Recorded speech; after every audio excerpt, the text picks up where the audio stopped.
Actually ଗତ 11 ତାରିଖରେ 11/2/2024 ମସିହାରେ ତପସ୍ୱୀ ରାଉତ ନାମକ ଜଣେ ସ୍ତ୍ରୀ ଲୋକ ତାଙ୍କ ଘରେ ଆକ୍ଚୁଆଲି କେନ୍ଦ୍ରାପଡ଼ାରେ ଆସୁଛନ୍ତି ଥାନା ଅଣ୍ଡରରେ ସେ ଗୋଟେ ବିଂଝାରୁ ଥାନା ଅଭିଯୋଗ କରିଥିଲେ ଯେ ତାଙ୍କ ଯିଏ ନଣନ୍ଦ ଅଛି ସୁନିତା ସାମଲ ବୋଲି ଯିଏକି ଆଗକୁ 15 ବର୍ଷ ତଳେ ବିବାହ କରିଥିଲେ ତାଙ୍କ ସ୍ୱାମୀ ଦୀନବନ୍ଧୁ ସାମଲକୁ ତାଙ୍କର ଗୋଟେ ଛୋଟ ପୁଅ ଅଛି ଏବଂ ଛୋଟ ଝିଅ ଅଛି।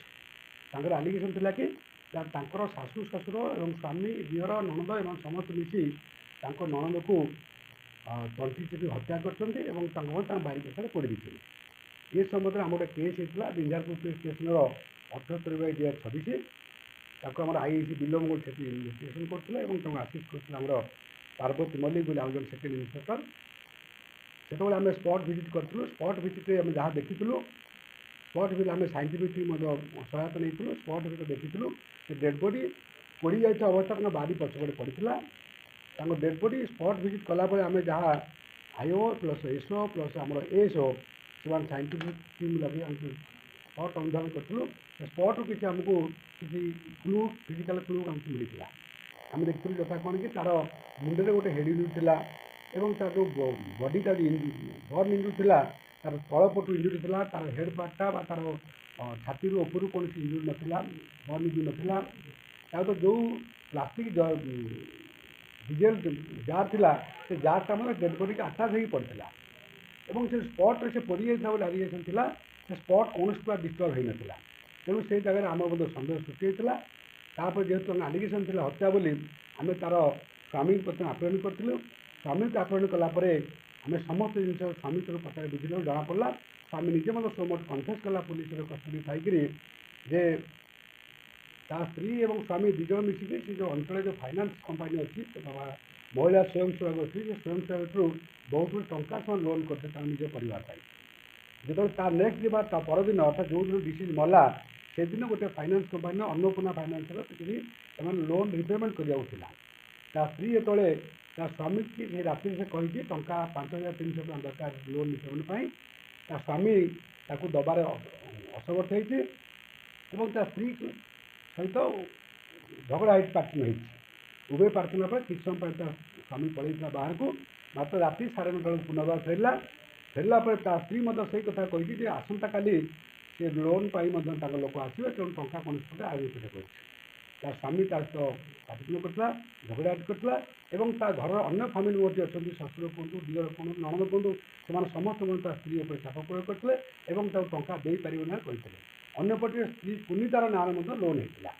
ତେଣୁ ଯେତେବେଳେ ସ୍ତ୍ରୀ ଯେତେବେଳେ ବାରମ୍ବାର ଡିମାଣ୍ଡ କରିଛି ଏମାନେ ତାକୁ ମନା କରିଛନ୍ତି, ଉଭୟଙ୍କ ଭିତରେ ପାଟିତୁଣ୍ଡ ହେଇଛି, ଝଗଡ଼ାଟି ହେଇଛି। ଯେତେବେଳେ ଘଟଣା ଭାଉଲେଣ୍ଟ ହେଇଛି ତାକୁ ସମସ୍ତେ ମିଶିକି ମାରଧର କରିଛନ୍ତି। ମାରଧର ସିଏ ନିଜ ଜୀବନ ବଞ୍ଚାଇବା ପାଇଁ ଛାତ ଉପରୁ ପଳେଇ ଯାଇଛି। ତାପରେ ସେମାନେ ଯେତେବେଳେ ଛାତ ଉପରୁ ସେମାନେ ଘୋଷାଡ଼ିକି ଆଣିଛନ୍ତି ତଳକୁ, ଆଣିଲା ପରେ ତାଙ୍କର ତଳ ଘରେ ଗୋଟେ ଅଛି ଚୁଲା ଅଛି, ଯେଉଁ ରୋଷେଇ କିନ୍ତୁ ଚୁଲି ପାଖରେ ତାଙ୍କୁ ସେମାନେ ମାରଧର କରିଛନ୍ତି ଏବଂ ତା ହଜବେଣ୍ଡ ସ୍ୱାମୀ ଯେଉଁ ଲୁହା ରଡ଼୍ ଆପଣ ଦେଖୁଛନ୍ତି ସେ ଲୁହା ରଡ଼୍ ତା ମୁଣ୍ଡକୁ ପିଟି ଦେଇଛି। ମୁଣ୍ଡ ପିଟିଲା ପରେ ମୁଣ୍ଡରେ ହାମରେଜ୍ ଇଞ୍ଜୁରି ହେଇଛି ଏବଂ ସେଇ ଜାଗାରେ ତା'ର ସ୍କଲ୍ ଇଞ୍ଜୁରି ହେଇଛି ଏବଂ ସେଇ ଜାଗାରେ ମରିଯାଇଛି। ମରିଗଲା ପରେ ତାଙ୍କ ଘରର ସମସ୍ତ ମେମ୍ବର, ଦିଅର, ନଣନ୍ଦ, ଶାଶୁ, ଶ୍ୱଶୁର ଏବଂ ସ୍ୱାମୀ ନିଜେ ସମସ୍ତେ ଯାଇକି ତାଙ୍କୁ ଗୋଟେ ପ୍ଲାଣ୍ଟିଂ କରିଛନ୍ତି। ତାଙ୍କ ଘରେ ଗୋଟେ ଡିଜେଲ ଜାର୍କିନ୍ ଥିଲା, ତାକୁ ନେଇକରି ବାହାରେ ତାଙ୍କ ବାରିଆରେ ତାକୁ ପକାଇଛନ୍ତି, ପକାଇକିରି ପୋଡ଼ିଛନ୍ତି। ପୋଡ଼ିଲା ପରେ ତାଙ୍କର ବାପ ଘରକୁ ଖବର ଦେଇଛନ୍ତି ତୁମ ଝିଅ ସୁସାଇଡ଼୍ କରିଛନ୍ତି। ପରଦିନ ସକାଳେ ତାଙ୍କ ତପସ୍ୱୀ ଯେ ତାଙ୍କର ଭାଉଜ ସେ ଆଜି ଥାନାରେ ଅଭିଯୋଗ କଲେ। ଅଭିଯୋଗ କଲା ପରେ ଆମେ ତାପରେ ଏହିସବୁ କାର୍ଯ୍ୟାନୁଷ୍ଠାନ ଗ୍ରହଣ କରୁଛୁ।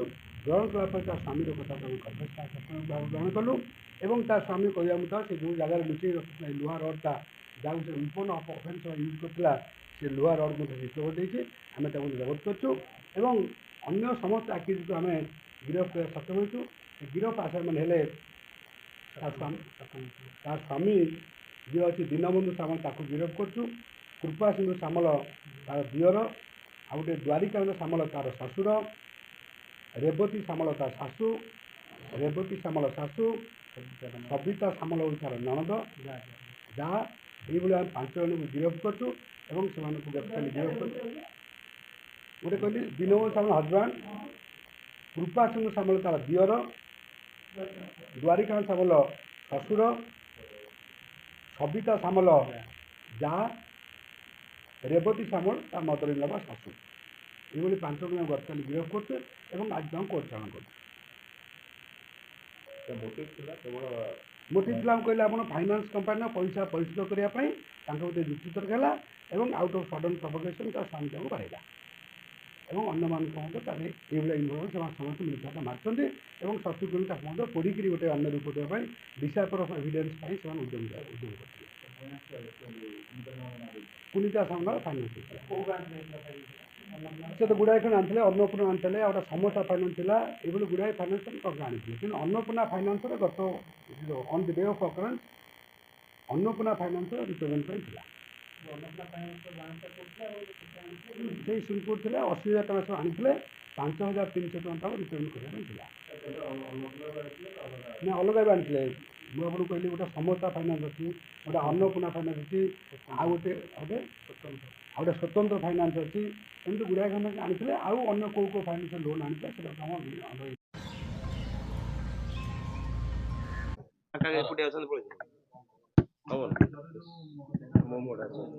ଆକ୍ଚୁଆଲି ଗତ 11 ତାରିଖ ଦିନ ଗୋଟେ ଅଭିଯୋଗ ଥିଲା ବିଞ୍ଝାରପୁର ଥାନାରେ କି ତପସ୍ୱିନୀ ରାଉତ ନାମ ଜଣେ ବ୍ୟକ୍ତି ତାଙ୍କର ରାଜକନିକା ସେ ତାଙ୍କର ନଣନ୍ଦକୁ ତାର ସ୍ୱାମୀ ଶାଶୁ ଲୋକମାନେ ସନ୍ଦେହଜନକ ହତ୍ୟାକାଣ୍ଡ ଘଟାଇଥିଲେ। ଏ ସମୟରେ ଆଲିଗେସନକୁ ପାଇକିରି ଆମର ବିଞ୍ଝାରପୁର ଆଇସି ବିଲୋମଙ୍ଗଳ ସେଠି ଗୋଟେ କେସ୍ ରେଜିଷ୍ଟ୍ରେସନ କରିଥିଲେ। ବିଞ୍ଝାରପୁର କେସ୍ 78/2026 ସେ କେସ୍କୁ ଇନଭେଷ୍ଟିଗେସନ କଲା ପରେ ଆଇଏସି ତାକୁ ଅତ୍ୟନ୍ତ ଗୁରୁତ୍ୱ ସହକାରେ ନେଇଥିଲେ ଏବଂ ସେଥିପାଇଁ ସେ ନିଜେ ସ୍ପଟ୍ ବି ଯାଇଥିଲେ, ମୁଁ ମଧ୍ୟ ଯାଇଥିଲି, ସାଇଣ୍ଟିଫିକ୍ ଟିମ୍ ମଧ୍ୟ ସ୍ପଟ୍କୁ ଆସିଥିଲେ। ଘଟଣା ଆମେ ଅନୁଧ୍ୟାନ କଲା ପରେ ଯାହା ଡେଡ୍ ବଡିକୁ ଦେଖିଲୁ ତାଙ୍କର ବାରି ପଛପଟେ ଡେଡ୍ ବଡି ପଡ଼ିଥିଲା, ଯୋଉଟାକି ପୋଡ଼ା ଅବସ୍ଥାରେ ପଡ଼ିଥିଲା। ସେ ତା ଡେଡ୍ ବଡିକୁ ଅନୁଧ୍ୟାନ କଲା ପରେ ସ୍ପଟ୍କୁ ଅନୁଧ୍ୟାନ କଲା ପରେ ବିଭିନ୍ନ ପ୍ରକାର ସମସ୍ୟା ସୃଷ୍ଟି ହୋଇଥିଲା ଏବଂ ଆମେ ତାକୁ କିଛି ମ୍ୟାଟେରିଆଲ କ୍ଲୁଜ୍ ମଧ୍ୟ ସ୍ପଟ୍ରୁ ପାଇଥିଲୁ। ତାପରେ ସାଇଣ୍ଟିଫିକ୍ ଟିମ୍ ମଧ୍ୟ ଅନୁଧ୍ୟାନ କରି ଜାଣିବା ପାଇଲା ଏଇ ଯେଉଁ ଇଞ୍ଜୁରି ଅଛି, ବର୍ଣ୍ଣିଂ ଇଞ୍ଜୁରି ଅଛି, ତା ପୋଷ୍ଟମର୍ଟମ୍ ଇଞ୍ଜୁରି, ଅର୍ଥାତ୍ କୌଣସି ଜାଗା ତାକୁ ମାରି ସାରିଲା ପରେ ତାକୁ ପୋଡ଼ି ଦିଆଯାଇଛି, ଏଭଳି ଗୋଟେ ସନ୍ଦେହ ଜାତ ହେଇଥିଲା। ତାପରେ ଆମେ ଅଭିଯୁକ୍ତ ଥିବା ତା ସ୍ୱାମୀକୁ ଆମେ ଆପ୍ରେହେଣ୍ଡ କରିଥିଲୁ। ଆପ୍ରେହେଣ୍ଡ କଲା ପରେ ତା ସ୍ୱାମୀ ସମସ୍ତ ଜିନିଷ ଆମ ପାଖରେ କନଫେସ୍ କରିଥିଲା ଏବଂ ତାଙ୍କ କହିବା ମୁତାବକ କହୁଛି ଯେ ତା ସ୍ତ୍ରୀ ଯେ ପୁନିତା ସାମଲ ଯେ ମରିଗଲା ସେ ଗୋଟେ ଫାଇନାନ୍ସ କମ୍ପାନୀରୁ କିଛି ଟଙ୍କା ଲୋନ୍ ଆଣିଥିଲା ଯୋଉଟା ତା ସ୍ତ୍ରୀ ନାଁ ଥିଲା ଏବଂ ଯୋଉଦିନ ସେ ମରିଗଲା 10 ତାରିଖ ଦିନ ସେ ଟଙ୍କା ଗୁଡ଼ାକୁ 5,300 ଟଙ୍କାକୁ ରିପେମେଣ୍ଟ କରିବାକୁ ଥିଲା, ଯୋଉଟା ସ୍ତ୍ରୀ ଲୋକ ତାର ତା ସ୍ୱାମୀ ସେ ପଇସା ପାଇଁ ଡିମାଣ୍ଡ କରିଥିଲା, ମାତ୍ର ସ୍ୱାମୀ ସେ ପଇସା ଦେବା ପାଇଁ ଅକ୍ଷମ ଥିଲା ଏବଂ ଏ କଥା ଯେତେବେଳେ ତା ସ୍ତ୍ରୀ ଯେତେବେଳେ ଡିମାଣ୍ଡ କରିଛି ତା ସ୍ୱାମୀ ନିଜେ ଏବଂ ତା ଘରର ଅନ୍ୟ ପରିବାର ମଙ୍ଗଳ ତା ଶ୍ୱଶୁର ଶାଶୁ ତାର ଯା ଏବଂ ତା ଦିଅର ଏ ସମସ୍ତେ ମିଶି ତାକୁ ବିରୋଧ କରିଛନ୍ତି ଏବଂ ବିରୋଧ କଲା ପରେ ସେଇ ଯେଉଁ ଝିଅଟି ମଧ୍ୟ ସେଇଦିନ ମଧ୍ୟ ତା ବାପ ଘରୁ ଫୋନ୍ କରି ମଧ୍ୟ ପଇସା କଥା କହିଛି, ମାତ୍ର ତା ବାପ ଘର ଲୋକ ପଇସା ଦେବାକୁ ଅସମର୍ଥ ଥିଲେ। ଏ କଥାକୁ ନେଇ ତା ଶାଶୁଘରର ସମସ୍ତ ଲୋକ ମିଶିକିରି ତାକୁ ମାରଧର କରିଛନ୍ତି ଏବଂ ସେ ନିଜେ ଜୀବନକୁ ବଞ୍ଚାଇବା ପାଇଁ ମଧ୍ୟ ଘର ଛାତ ଉପରୁ ଦୌଡ଼ି ଯାଇଛି। ତାପରେ ଛାତ ଉପରୁ ତାକୁ ମଧ୍ୟ ଟାଣିକି ଆଣି ତଳେ ମାରିଛନ୍ତି ଏବଂ ତା ଘରେ ଯୋଉଠି ରୋଷେଇ ହୁଏ ସେ ଜାଗାରେ ତା ସ୍ୱାମୀ ଗୋଟେ ଲୁହା ରଡ୍ ଆଣିକି ତା ମୁଣ୍ଡକୁ ପିଟି ଦେଇଛି। ପିଟିଲା ପରେ ତା ମୁଣ୍ଡରେ ସ୍କଲ୍ ଇଞ୍ଜୁରି ଥିଲା, ଯୋଉଟାକି ସେ ସ୍ପଟ୍ରେ ଡେଥ୍ କରିଗଲା। ପରବର୍ତ୍ତୀ ସମୟରେ ତା ସମସ୍ତ ପରିବାର ମେମ୍ବର ମିଶି ତାକୁ ଗୋଟେ ଅନ୍ୟ ରୂପ ଦେବା ପାଇଁ ଘର ବାରିବାର ନେଇକରି ଘରେ ଥିବା କିଛି ଡିଜେଲକୁ ପକେଇ ତାକୁ ସେ ପୋଡ଼ି ଦେଇଛନ୍ତି ଏବଂ ତାଙ୍କ ବାପ ଘରକୁ ଖବର କଲେ ପରଦିନ ସକାଳେ ଯେ ସେ ଝିଅ ସୁଇସାଇଡ୍ କରିଛି। ଆମେ ତାପରେ ତାଙ୍କର ସ୍ୱାମୀର କନଫେସନାଲ ଟ୍ରିଟମେଣ୍ଟ ଗ୍ରହଣ କଲା ପରେ ଅନ୍ୟମାନଙ୍କୁ ଆପ୍ରେହେଣ୍ଡ କଲୁ ଏବଂ ତା ସ୍ୱାମୀ ଯୋଉଠି ସେ ଲୁହା ରଡ୍କୁ ଲୁଚେଇ ରଖିଥିଲା ଆଜ ୱେପନ୍ ଅଫ୍ ଅଫେନ୍ସ ସେ ଲୁହା ରଡ୍କୁ ଆମେ ଜବତ କଲୁ। ଜବତ କଲା ପରେ କେସ୍ରେ ସମ୍ପୃକ୍ତ ଥିବା ସମସ୍ତ ଆସାମୀକୁ ଆମେ ଗିରଫ କରୁଛୁ ଗତକାଲି ଏବଂ ଆଜି ସେମାନଙ୍କୁ କୋର୍ଟ ଚାଲାଣ କରାଯାଇଛି। ହଁ, ଯାହା ଜଣାପଡ଼ିଛି ପ୍ରାଥମିକ ତଦନ୍ତ ସେ ଲୋନ୍ ଟଙ୍କା ରିପେମେଣ୍ଟ ପାଇଁ ହେଇଛି। ଫାଇନାନ୍ସ ଗୁଡ଼ାଏ ଖଣ୍ଡେ ଫାଇନାନ୍ସ ଟଙ୍କା ଆଣିଥିଲେ, ତା ଯେତିକି ଆମେ ପ୍ରାଥମିକ ସ୍ତରରେ ଜାଣିଛୁ ଅନ୍ନପୂର୍ଣ୍ଣା ଫାଇନାନ୍ସ ଗୋଟେ ଅଛି, ସମସ୍ତ ଫାଇନାନ୍ସ ଅଛି, ଏହା ବ୍ୟତୀତ ଅଲଗା କିଛି ଫାଇନାନ୍ସ ମଧ୍ୟ ରୋଲ୍ କରିଥିଲେ।